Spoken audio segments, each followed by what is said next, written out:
Hello and welcome to Cliff Review's Art House. This time I'm reviewing the documentary On Our Doorstep, directed by Laurance. This documentary was filmed in the Calais jungle, the makeshift refugee camp that emerged around 2015-16, just on the other side of the UK Channel. Some documentaries just feel so important that every single person should see them, and I think this is one of them.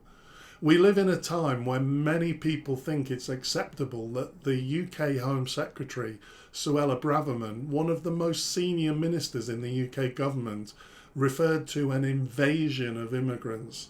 She talks of people who possess values which are at odds with our country and heightened levels of criminality. Well, this documentary is precisely about the people she's talking about. We get to see them as human beings, and I defy anyone to watch this and not feel compassion for them.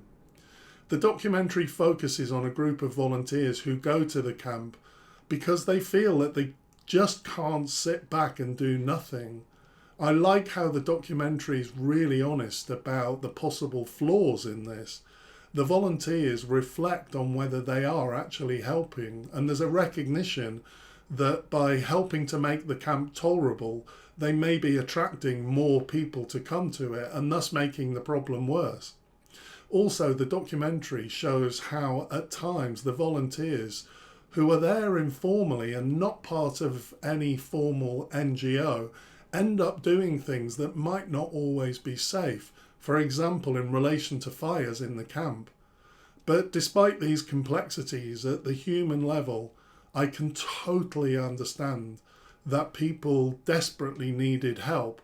The broader issues just don't seem relevant when there are desperate people right in front of you on our doorstep that urgently needed assistance. It's a heartbreaking documentary at times, particularly in relation to the number of unaccompanied children and the daily dangers that the refugees put themselves through to try and get onto lorries to enter the UK. We see a scene where the volunteers are attending a conference in New York and they receive a call from some refugees that are stuck in a lorry with no oxygen. Their lives are saved, but you just realise how flimsy the support for immigrants is and how easily they can die. I don't know what the answer to Europe's refugee crisis is. There are no straightforward answers. But the dehumanisation of refugees should never be used as a way of justifying standing by and letting human beings suffer. I think that this is an extremely important, useful and honest documentary, and I highly recommend it. Thanks for watching. See you next time.